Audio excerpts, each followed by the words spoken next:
everyone, I am Cindy from Happy Unity and welcome to my program Cindy Listens. Kasama natin ngayon at makakapanayam si Tita Lydia. Tita Lydia, kumusta ang araw mo? Mabuti.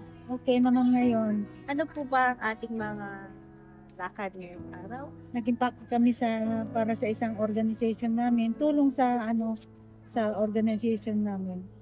Mga kasamahan niyo po, yung organisasyon niyo po. Pwede pong matanong kung ano po yung taon kayo napunta dito sa 1990. 1990? Oo. 1990, mga ilang taon po kayo? 30. 30 years. Oo. Half na yun ng buhay ko ngayon. 60. 63 na ako. 63 ka na po. Ilang employer po yung bali na pasukan? Bali, 3. Kasi yung pangatlo na itong amo ko na ngayon na talaga ang pinakahuli kong amo. Pero yung pangalawa, nag-for good sila, relocate sila. Tapos yung una, natapos ko lang yung isang kontrata, tama. Ayun. Kumusta naman po yung employer mo sa kasalukuyan? Mabait naman sila. Yung pagpunta niyo po dito abroad, ano po yung naging goal niyo? Makaipon kasi sa atin may magtrabaho ka sa atin. Maliit naman yung di ba, sweldo sa atin, maski siguro maghapon ka magdamag na trabaho, hindi mo yung sweldo mo, di ba? Kaya ayan, naisipan ko mag-abroad. Yung komunikasyon po noon, kung ikukumpara po sa ngayon, kumusta po yung komunikasyon noon? Paano po kayo nakakapag-communicate sa pamilya? Di ba noon sulat-sulat lang? Opo. Matagal ma-receive nila, di ba? Ngayon, madali na pagka may kailangan dot agad, di ba? Opo. Mabilis talaga makipag-communicate ngayon. Paano po kayo nakasabay sa teknolohiya ngayon? Kasi sarami ng mga apps, Facebook, Twitter, Instagram. Paano po kayo nakasabay para masabi nyo na kaya ko palang gamitin din itong mga gadget na to, itong mga application? Marami ang kakilala, di magtanong, paano ba ito? Paano ba sumunod na ganito? Sabi ko, tapos pindot-pindot ka, masusundan mo pala, parang madali lang sumunod, di ba? Opo. Oo, ganun lang.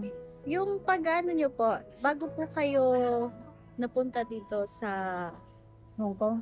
ibang bansa, opo. Ano po yung trabaho niyo po sa Pilipinas? Yung pinaghahanap buhay niyo po doon? Noon nandun ako sa tiyahin ko, nakipatira ako doon sa tiyahin ko na andun, may busy ang tindahan kasi meron nga silang tindahan na malakas talaga. Yun lang ang tumutulong ako doon. Pero sabi ko, gusto ko rin na magtrabaho sa ibang bansa para magkaroon ako ng sarili kong kita. Kasi mahirap kami talagang pumunta ako sa tiyuhin ko, doon ako nagtrabaho. Tapos, yun nga sabi ko, Uncle, magtrabaho ako sa ibang bansa para magkaroon din ako ng sarili kong kita, hindi lang ganito. Kaya pumayag din naman sila. Kayo po ba ay may asawa? Wala. Wala po kayong asawa. Wala. Maaari po bang malaman kung bakit po hindi na kayo? Kasi nagtagal na dito, anong taon pa lang ako nandito. Una sa Kuwait, 27 years old. Tapos pagkatapos nun, dito na ako diretso. Ayun.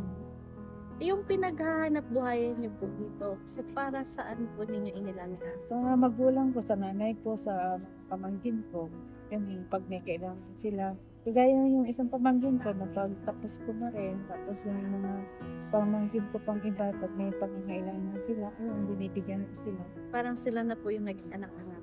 Oo, kasi yung ko naman, yung panganay namin kapatid, ayun, na maaga siyang nabalo. Opo. Ayun, wala siya talagang, hindi makakilos yung mga pamangkin ko kung hindi ko sila tulungan. Ayun, nakapag-aral din sila. Karamihan po Tita Lydia, karamihan po kasi sa mga nangingibang bansa, di ba, ang problema ay kahirapan.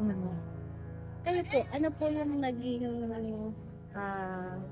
yung goal niyo po para mag-abroad po kayo? Ayun, parang ganun lang talaga, tutulong sa sa pamangkin, sa mga kapatid, sa nanay, ganun lang. ganun lang, ano kasi ang hirap ng buhay. Sabi ko, kung dito lang ako, wala akong maitutulong. Ganun lang. Yun lang ang nasa isip ko. Yung kalusugan niyo po, kumusta yung kalusugan niyo? Ay, kalusugan ko talagang 2021 na pa-opera ako ng uterus, ovary, at saka yung isa? Uterus, ovary, tsaka fallopian tube. Na-opera ako. 2021. October, oo. Ang alam ko, simple lang yan. Sabi ng doktor, nung nasa gynecologist na ako, kailangan daw ako ma-opera. Sabi ko, nagulat ako.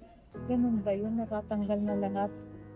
Kasi nga daw kung fallopian tube lang daw, hindi ko naman nakailangan sa edad ko, kailangan na rin daw tanggalin lahat yung tatlo na yun. Sige, ganun lang ako ng ganun.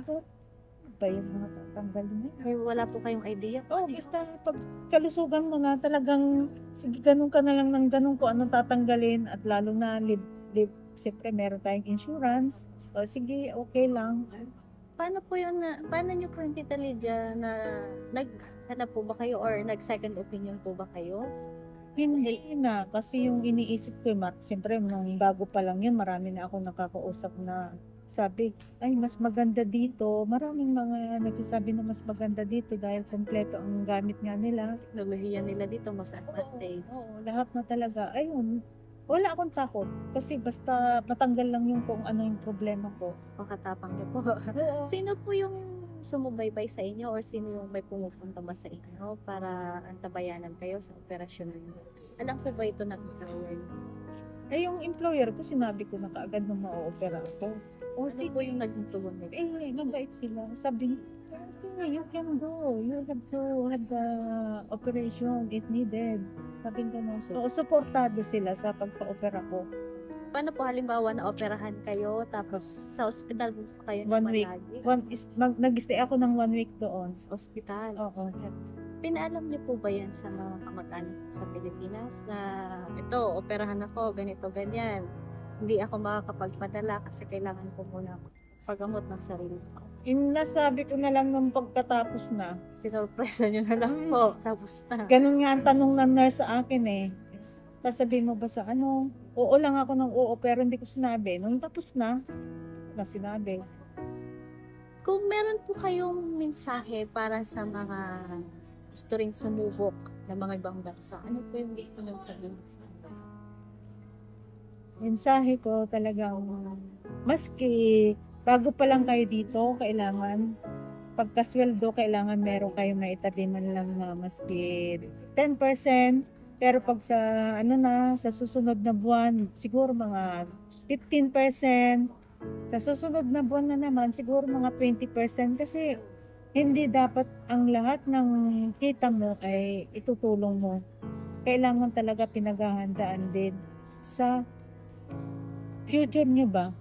Kasi hindi mo rin alam kung kailan ka uuwi, o kailan ka mangangailangan talaga ng emergency. Kailangan talaga nag-iipon ka rin buwan-buwan. Maski maliit lang na na amount. Halaga. Oo. Kailangan buwan-buwan meron kang tinatabi.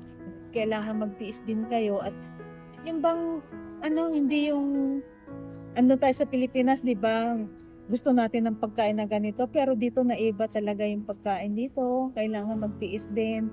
Kailangan din na ganito ako matulog. Hindi ka pwede matutulog ng ganun. Pagtitiisan mo talaga na makikisama ka na, paano na yung antok ko ganito. Kailangan talaga yung ka rin, yung bang kumilos ka na ipakita mo sa kamo mo na ikaw ay magaling makisama. Ayun. Porsigido ka talaga sa Oo. Pag tatatagal ka, pag nakisama ka sa kanila, siguro naman magiging mabait din sila sa'yo. Hindi yung kung ano yung gusto mo, yun na lang masusunod, diba? Ganun lang. Maraming salamat po, Tita Lydia, sa inyong pagpapaunlak sa aming programa na kayo ay makapagbahagi ng kwento buhay ng FW. At hakad ko po ang inyong kalusugan. Tuloy-tuloy na yan. At mag-iingat po kayo. Salamat sa pag-invite sa akin dito. Nasabi ko rin ang aking gusto kong sabihin. At salamat Happy Immunity. Thank you sa pag-invite.